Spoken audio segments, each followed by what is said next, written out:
Tag TV brings you daily news bulletin from India. Breaking news and views from India. You're watching South Asia Newsline, and here are the top stories we are tracking for you on Tuesday, the 23rd of September. US State Secretary calls ties with India critically important amid tariff row. Tax row freezes trade and travel at sourced border in Gilgit-Baltistan. And forum in Geneva exposes rights abuses in Pakistan and Bangladesh.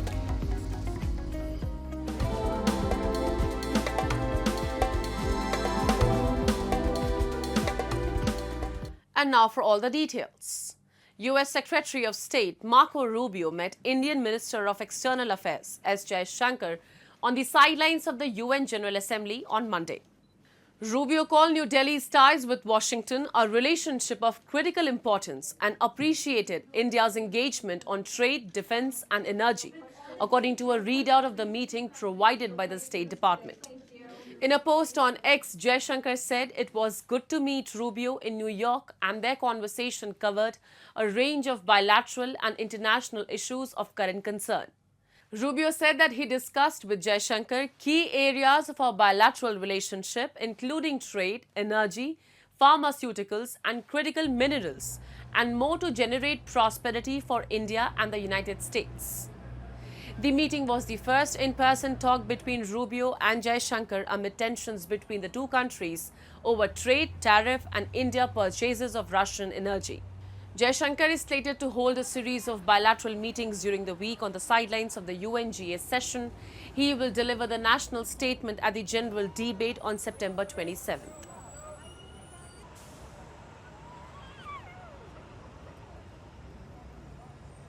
Meanwhile, India's renowned diplomat and lawmaker Shashi Tharoor has said while India-US relations may have suffered a short-term setback, the long-term interests of both the countries will eventually bring them on an even keel.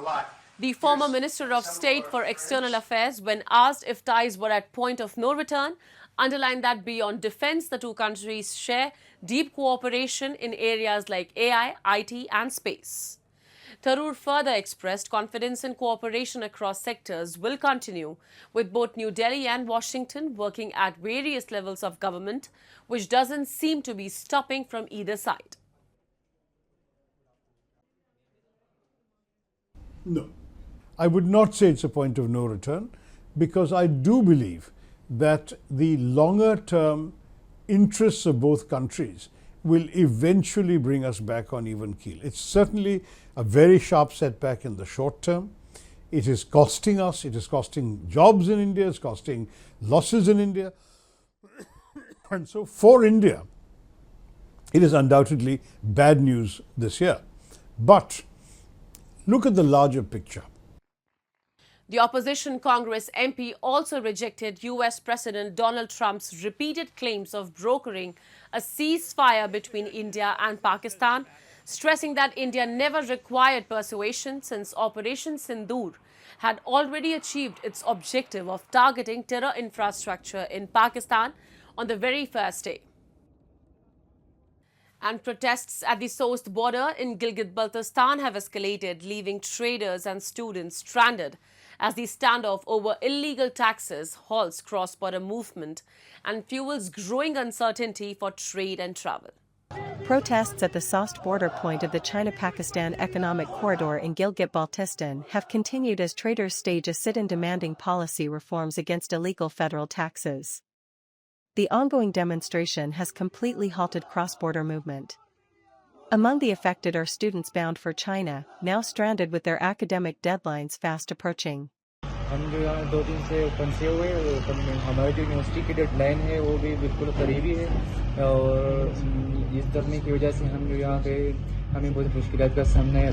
हमारी हुकूमत से ये appeal है कि कुछ करे कि हमें यूनिवर्सिटी चले जाए। मसला ये है कि हमने तो टिकट वगैरह ले ली है, एडवांस ले ली है। अब ये है कि कल मैंने हर हाल में निकलना है और वीज़ा का भी मसला। अब ये तो रोड बंद है, अब पता नहीं क्या करें, कैसे जाएं।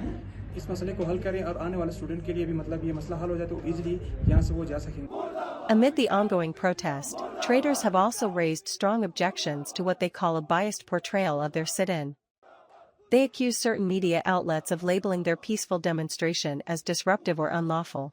गिलगित बल्तिस्तान की 78 साला महरूमियों के जो जख्म हैं उनके ऊपर आज मीडिया ट्रायल के जरिए नमकपाशी करने की कोशिश की गई है. गिलगित बल्तिस्तान की पूरी 22 लाख की आवाम जो है ताजिरों के इस कौमी मुकदमे के अंदर अपने ताजिरों के साथ खड़ी है और इसको साजिश के जरिए नाकाम बनाने की एक नाकाम और मजमूम कोशिश की गई है. As the strike continues with no resolution in sight, the situation at SOST remains tense. Moving on, a seminar held during the 60th session of the UNHRC in Geneva shed light on the worsening human rights conditions in Pakistan and Bangladesh and called for increased international attention and stronger measures to protect human rights defenders, minorities and vulnerable communities. Human rights violations in Pakistan and Bangladesh came under sharp criticism at a seminar held on the sidelines of the 60th session of the UN Human Rights Council in Geneva. Speakers particularly expressed concern over the persecution of human rights defenders, and highlighted that governments continue to restrict civil and political rights, and inequalities based on gender, caste, ethnicity, or religion are prevalent in these countries. Scientist Dr. Nuran Nabi accused the Muhammad Yunus-led Bangladesh government of being installed with Western support, but warned that its policies were pushing the country towards instability. People used to live there in harmony, in peace of mind. But now, under the current Yunus government, there was no rule of law. There is human rights violation, and a lot of people are being killed by mobocracy. And economic condition is so bad, people are going hungry, and they are saying that we are better off before this government. Participants described how terrorist elements, often linked to Pakistani-based networks, continue to target civilians in India, attempting to fracture communal unity along religious lines. The event also condemned the Pahalgam terror attack in India's Jammu and Kashmir, calling it the worst of its kind because the attackers first tried to identify the religion of victims. And the last big event in Pahalgam was the worst of its kind because they also tried to communalize the issue, and by ascertaining the religion of their victims first. That was very, very atrocious. The forum concluded with a unanimous call for increased international attention and stronger measures to protect human rights defenders, minorities, and vulnerable communities in both Pakistan and Bangladesh. Meanwhile, dengue infections are surging across Bangladesh. Health authorities have reported this year's biggest single-day rise in both deaths and hospital admissions. The Directorate General of Health Services confirmed 12 deaths and 740 new hospitalizations on Sunday from the mosquito-borne disease, bringing the year's nationwide death toll to at least 179, with nearly 42,000 infections.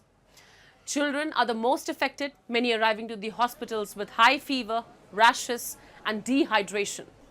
Meanwhile, entomologists say the monsoon is stretching longer than usual, giving mosquitoes more time and space to breed and worsening the outbreak. Experts fear that without stronger preventive measures, such deadly cycles will continue.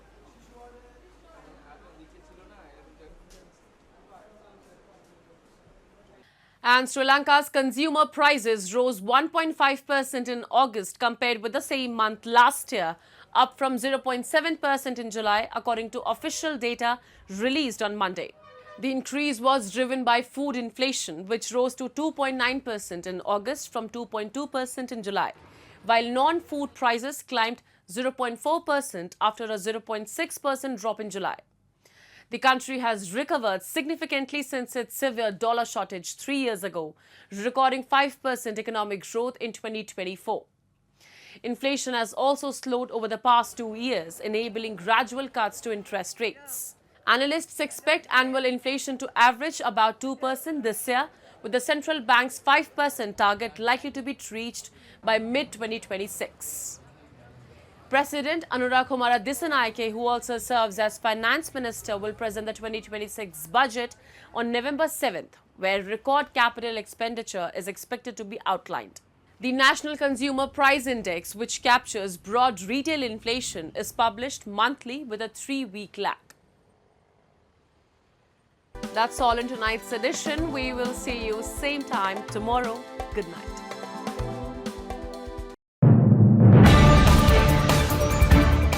Tag TV brings you daily news bulletin from India. Breaking news and views from India.